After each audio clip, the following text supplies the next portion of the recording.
බුදුරජාණන් වහන්සේ බෝසවෙනි අවබෝධ කළා දුක නම් වාරි සත්‍ය තමයි ජාතිපි දුක්ඛා ජරාපි දුක්ඛා ව්‍යාධිපි දුක්ඛෝ මරණම්පි දුක්ඛං අප්පියේ සම්පයෝගෝ දුක්ඛෝ පියේ විප්පයෝගෝ දුක්ඛෝ යම්පිච්ඡන් නලබති තම්පි දුක්ඛං සංකිට්ඨේන පංච උපාදානස්කන්ධා දුක්ඛා.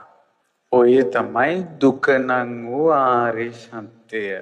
ඒ ආර්ය සත්‍ය අවබෝධ කළේ යම් රුකක් සෙවණේද ඒ වෘක්ෂයත් පූජනීය වුණා.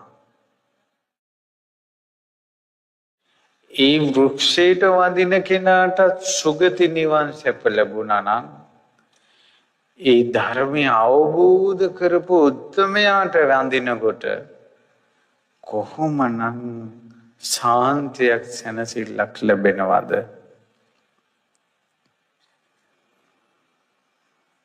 ඉපදීම කියන එක දුකක් කියලා බුදුරජාණන් වහන්සේ අවබෝධ කළා.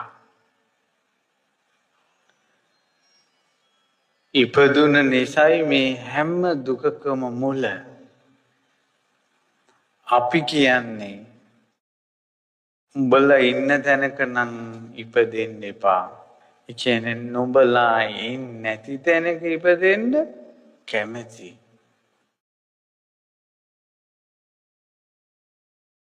ඊට පස්සේ අනේ උපනුපන් ජීවිතේ ස්ත්‍රියක් වෙලා නම් ඉපදෙන්න එපා හිතනවා. එතකොට පුරුෂයෙක් වුණාම දුක නැහැ කියලා හිතන්නේ. ඉපදීම දුකක් කියලා හිතන්නේ. ඊට සමහර අය බොන මිනිස්යන්ගෙන් දුක් විඳින කාන්තාව හිතනවා බොන මිනිහෙක් නම් ආයෙනම් සංසාරයට ලැබෙන්න එපා. ඒතර බොන් නැති මිනිහෙක් ඉන්න ජීවිතයක ඉපදෙන්න කැමති. මිනිසුන්ගේ ප්‍රාර්ථනාව තියෙන්නේ දුකම මිසක් දුකෙන් නිදහස් වීම නෙවෙයි. උදේ ඉඳලා හැන්ද වෙනකල් වැඩ කරන මිනිස්සයා කල්පනා කරනවා මෙහෙම ජීවිතයක් මොකටද මට? ඒතර උදේ ඉඳලා හැන්ද වෙනකල් වැඩ කරන්නේ නැති ජීවිතයක් හිත ඇතුලේ තියෙනවා. අපි එක දුකක් එපා කියන්නේ තව දුකක් අල්ලගෙන. ඔයාලගේ හිත දිහා බලන්න. ඔබගේ ප්‍රාර්ථනා දිහා බලන්න. ඉපදීම දුකක් කියලා විශ්වාස කරනවාද කියලා. ඉපදීම දුකක්.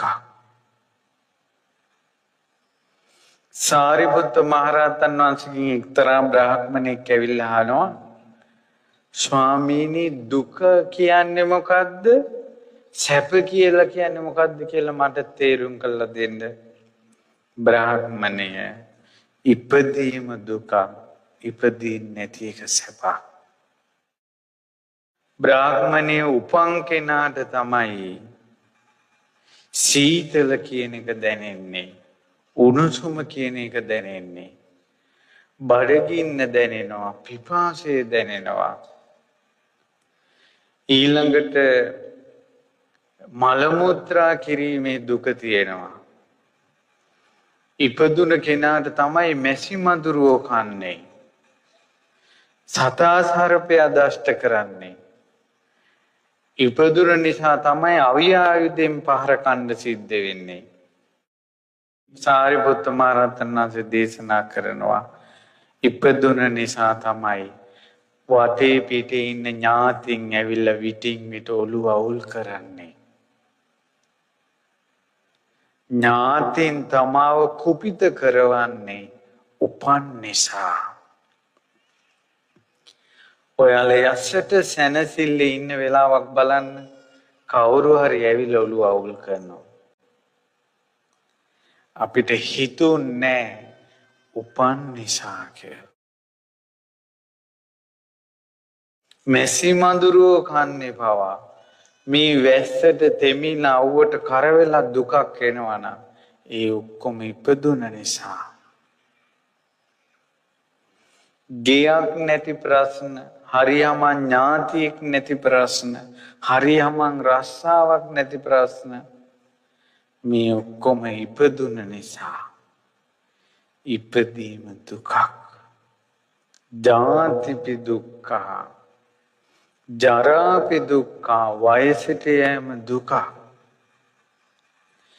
ඒ දුකත් එක්ක තමයි අපි සටන් කරන්නේ. කොණ්ඩේ පාට කර කර, හම පාට කර කර, බෙහෙත් වර්ග ගන්න ගමන් ව්‍යායාම කර කර ජරාවට යන්නේක වළක්වා ගන්න තමයි අපි සටන් කරන්නේ.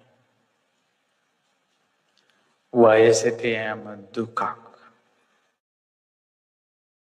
වයසට ගිහිල්ලා කකුල පන නැතුව යනවා. තියෙන තැන නෙවෙයි අඩිය තියන්නේ. කොණ්ඩේ වැහිලා යනවා. ඇඟපත වෙවුලනවා. තමන්ගේ බත්පතෙන් තමන්ට බත් ටික කන්න බැරුව යන දවසක් එනවා. මේ දත්වල ගැලවෙන දවසක් එනවා. කොන්ද කුදු වෙලා යන දවසක් එනවා. වයසට යෑම දුකක්. තමන්ගේ මල මුත්‍රා තමන්ට හොදක් ගන්න පිරිසුදු කරගන්න බැරුව යන දවසක් එනවා. තමන්ගේ නිර්වත ලෝකෙට පෙන්නන්න දෙන දවසක් එනවා. වයසට ගිහිල්ලා කියන දේ ඇහෙන්නේ, ඇහෙන දේ පේන්නේ, තොල පොට හොල්ලනවා, හොල්ලන දේ කියන්නේ මොකද්ද කියලා තේරෙන්නේ නැහැ. වයසට ගිහිල්ලා වයසට යෑම දුකක්. ජාතිපි දුක්ඛා, ජරාපි දුක්ඛා, ව්‍යාධිපි දුක්ඛෝ. ලෙඩවීම කියන එක දුකක්. අපි පතනවා අනේ ලෙඩක් නම් එපා. ලෙඩ නැතුව ඉපදෙන්න කැමති. ලෙඩ නැමැති රෝගය අවබෝධ කරගන්න කැමති නෑ. මේක දුකක් කියලා තේරුම් ගන්න කැමති නෑ. මේ බුද්ධ ශාසනේ ලෙඩවීම නිසාම ඒ ලෙඩේම අවබෝධ කරගෙන රහත් වෙච්ච අය ඉන්නවා. පූතිගත තෙස්ස තෙරුම් මුළු ඇඟේම ගෙඩි හැදිලා ඕජාව වැగిරිලා සිවුර ඇඟට ඇලුනා ලෙඩනේ. භාග්‍යවත් බුදුරජාණන් වහන්සේ උණු වතුරෙන් දෝවනය කරලා සිවුර පොරවලා මේ කයේ ස්වභාවයම ප්‍රකට කළා. එයින්ම අරහත් වෙටපත් වුණා. ලෙඩම තමන්ගේ නිකලෙස් භාවයට මාවතක් වුණා.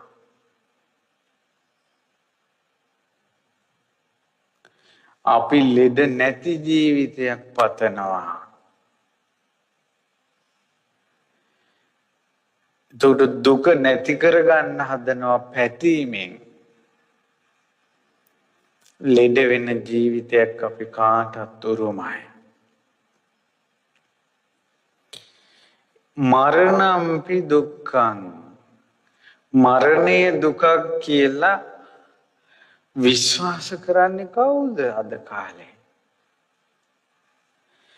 මිනිස්සු හිතන්නේ මරණය ප්‍රශ්නයකට විසඳුමක් කියලා.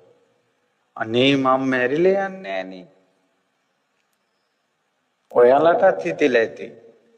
අනේ මම මැරිලා යන්නේ නෑනේ. ඒ කියන්නේ මේ දුකට විසඳුම මරණය කියලා හිතනවා. බුදුරජාණන් වහන්සේ අවබෝධ කළේ දුකට විසඳුම මරණය කියලා නෙමෙයි. මරණය දුකක් කියලා. මේ පින්වතුන්ට පුළුවන් වුණොත් කියව ගන්න පින්වත් ලොකු ස්වාමීන් වහන්සේ මරණේ දිනපොත කියලා ලස්සන පොතක් ලියලා තියෙනවා. මේ යන්න උන්ගේ අප්‍රකට කතා සටහන්. ඒ පොත කියෙව්වට පස්සේ මනුස්ස ලෝකේ තප්පරයක් ජීවත් වීමේ වටිනාකම තේරෙනවා. මේ ජීවිතේ නම් මොකක් හරි දුකයි කියලා වහ ටිකක් හරි කාලා මැරිලා ගියා කියන්නකෝ. ඒ කෙනා උපදිනවා නිරේ. නිරේ උපන් කෙනාට සියදිවි හානි කරගන්න පුළුවන්ද? යකඩ ගුලි වලින් චප්ප කරද්දින්වත් මැරෙන්නේ නැහැ. ගිනිගත් යකඩ කරත්ත වලින් චප්ප කරද්දින්වත් මැරෙන්නේ නැහැ. මේ දුර්ලභ අවස්ථාවක් සුගතියට එන්න ලැබි